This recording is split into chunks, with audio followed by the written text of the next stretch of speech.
दिल्ली में दिल दहला देने वाले श्रद्धा वॉलकर मर्डर केस को लेकर अब पुलिस ने चार्जशीट दाखिल कर दी है।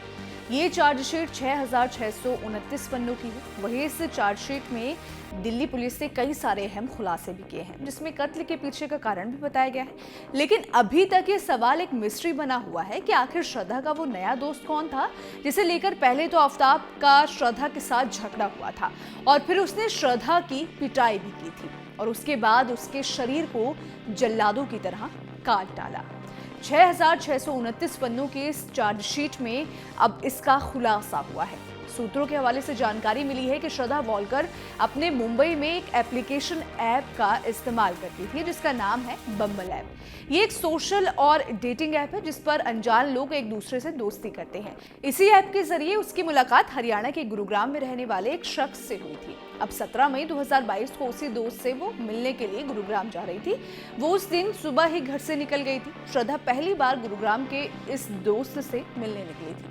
यही वो ऐप था जिसके जरिए श्रद्धा की मुलाकात आफ्ताब अमीन पूनावाला से भी हुई थी।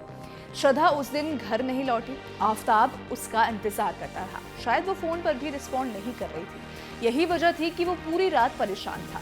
दूसरे दिन यानी 18 मई की सुबह तकरीबन 11 बजे श्रद्धा वापस छतरपुर के फ्लैट पर पहुंची। पुलिस को 18 मई का श्रद्धा का फ्लैट में दाखिल होते हुए एक सीसीटीवी फुटेज मिला है। जब श्रद्धा वापस आई तो आफ्ताब काफी गुस्से में था।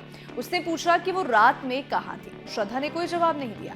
दोनों के बीच झगड़ा हुआ, मारपीट भी हुई। इसके बाद दोनों जब सामान्य हुए तो साथ में दोनों ने खाना खाया, मगर इसके बाद फिर से दोनों के बीच झगड़ा होने लगा और आफ्ताब ने इसी दौरान गला दबाकर उसकी हत्या कर दी। हालांकि श्रद्धा के उस दोस्त का नाम पुलिस ने नहीं बताया है।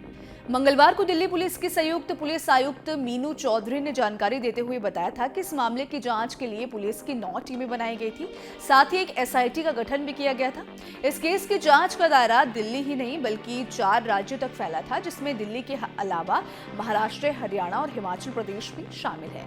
अब जानकारी के लिए आपको ये भी बता दें कि इस मामले में पुलिस ने आफ्ताब का नार्को टेस्ट भी कराया था। उससे पहले पॉलीग्राफी टेस्ट भी हुआ था। उससे कई तरह के सवाल जवाब भी पूछे गए थे। उसी के बाद एक चार्जशीट जो है वो तैयार हुई।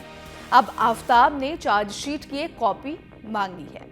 अब इस पर मजिस्ट्रेट ने साफ कहा है कि 7 फरवरी को इस मांग पर संज्ञान लिया जाएगा। इसके बाद ही आफ्ताब को केस की चार्जशीट जो है वो मिल पाएगी। देखिए, इस पर आप क्या सोचते हैं, इस पर आपकी क्या राय है? अपनी राय हमें कमेंट सेक्शन में जरूर बताइएगा।